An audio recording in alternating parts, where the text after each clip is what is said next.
Pode-se dizer que a história da Copa do Mundo se divide em duas partes.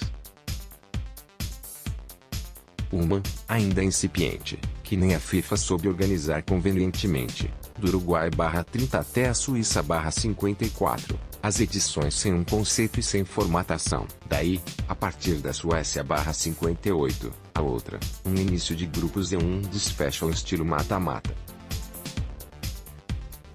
Pois bem, nessa etapa, em 4 ocasiões o campeão anterior, aquele detentor do troféu, empacou nos grupos, o Brasil na Inglaterra/66, a França na Ásia/2002, a Itália na África do Sul/2010, e a Espanha no Brasil 2014. Mas, desde a Suíça, jamais uma esquadra da Alemanha deixou de seguir na disputa. A sua pior colocação foi a 7ª no Chile/62 e na França/98.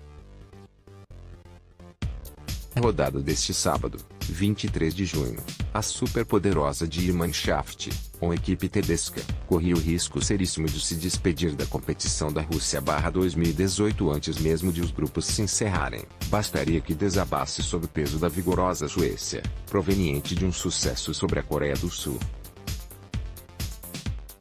E que, bem provável, simultaneamente, o México, já vencedor da Alemanha, repetisse a dose contra a fraca representante do Oriente. A ausência de tensão apenas se esperava da terceira pugna do programa, a favoritíssima Bélgica, que havia detonado o Panamá pelo grupo G, pegaria a retranqueira Tunísia, que conseguira segurar um resultado de 0-0, contra a Inglaterra, até os 90 de jogo. Favoritíssima, mesmo. Orientados por Roberto Martínez, um espanhol de 44 de idade, carreira medíocre de meio-campista, basicamente na Inglaterra e no país de Gales, daí um treinador muito mais destacado na Grã-Bretanha. Os Diabos Rubros se caracterizam pelo estilo aberto e ofensivo e, de fato, aos 16 do seu prélio já suplantavam as Águias de Cartago por 2-0, azarte de pênalti Romelu Lukaku, o tanque descendente de congoleses num arremate de canhota. A súbita folga relaxou os rapazes de Martínez, aliás, de amarelo e preto ao invés do seu vermelho tradicional. E a Tunísia diminuiu logo aos 18, levantamento de Khazri e testada de Brown, distração da retaguarda da Bélgica, que demorou quase meia hora até se recuperar, ao menos no placar. Aos 45 e acréscimos, Meunier lançou Lukaku e o avante provou que dispõe de categoria além de potência. Esperou a saída de Ben Mustafa e encobriu o arqueiro com um toque elegante. Bélgica sossegada, 3-1. Desenvolveu-se protocolarmente a etapa derradeira e os Diabos chegaram a perpetrar 5-1, aos 51, graças ao capitão Azadi e ao reserva Batshuayi, aos 90, ele que, aos 68, havia substituído exatamente o capitão. Como, nesta Copa, todos os apitadores agem rigorosissimamente no controle do cronômetro, ainda houve algum tempinho para a Tunísia anotar o seu segundo gol, graças ao seu bom meio-campista Obi Khazri. Ironia, o primeiro placar de 5-2 na longa história da competição ocorreu no Uruguai/30, Alemanha sobre a Bélgica,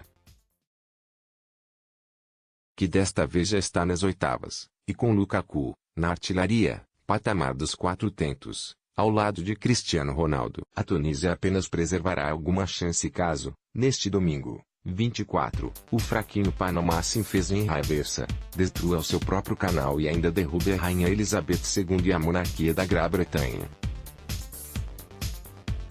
No grupo G, apesar de um padecimento inesperadamente intenso, o México de Juan Carlos Osório, ex-São Paulo, favoritérrimo, confirmou a sua razoável superioridade técnica e despachou a Coreia do Sul por 2-1. O time de Shin Tae-yong que, na sua partida de estreia, em Nizhny Novgorod, não havia desferido um único tiro à meta da Suécia, apareceu reformulado, na escalação e na vontade, no seu segundo e fatal cotejo, agora na arena de Rostov. Apelidados de os guerreiros de Teguk, os pupilos de Shin deram trabalho aos aztecas, acuaram os rapazes de Osório, até que, aos 26, o Ala Soo-jang cometesse um pênalti ginasiano, toque de mão depois de aplicar um carrinho inútil na linha de fundo. o arqueiro Julião o catimbou. De todo modo, assim que conseguiu, Vela cobrou com frieza, México 1-0. Não se alterou o panorama tático da porfia, a Coreia do Sul na pressão estéril e o México a torcer pela contraofensiva. Funcionou impecavelmente aos 63, numa descida de velocidade, em que os aztecas reprisaram a mesma avançada que havia redundado no seu triunfo sobre a Alemanha. Numa triangulação com Lozano, Chiari Fernandes definiu a classificação. De nada serviu o petardo de Son Heung-min nos acréscimos. Para se qualificar, a Coreia do Sul necessitaria de 2 vitórias. Uma, da Alemanha sobre a Suécia, em seguida. E outra, sua, contra a Alemanha, no futuro dia 27. A porfia fundamental se desdobrou no Olímpico de Fichte, o mesmo estádio em que a Mannschaft figurou em 3 jogos da Copa das Confederações de 2017, inclusive a semi na qual devastou o México, 4-1. Talvez animada pela paisagem familiar, a Alemanha literalmente ignorou as Terkronen, as 3 coroas de Janne Andersson, o treinador da Suécia.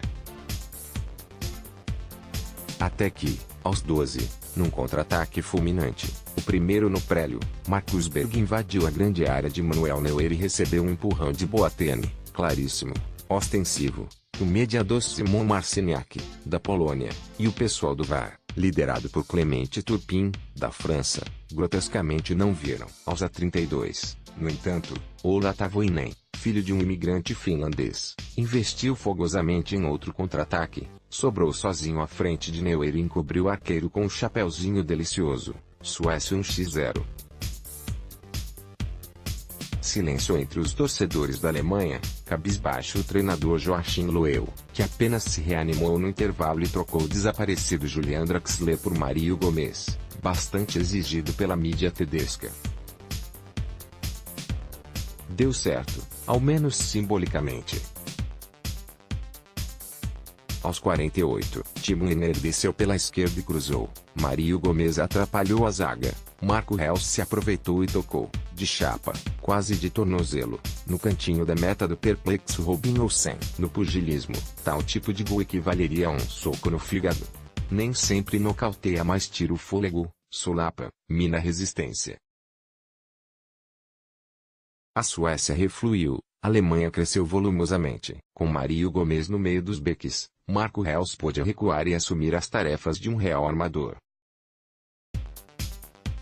Então, aos 82, depois de um carrinho cavalar em Berg, o imprudente Boateng recebeu o segundo cartão amarelo e acabou expulso. Perigosamente, nocivamente, a Suécia passou a crer que o empate lhe bastaria.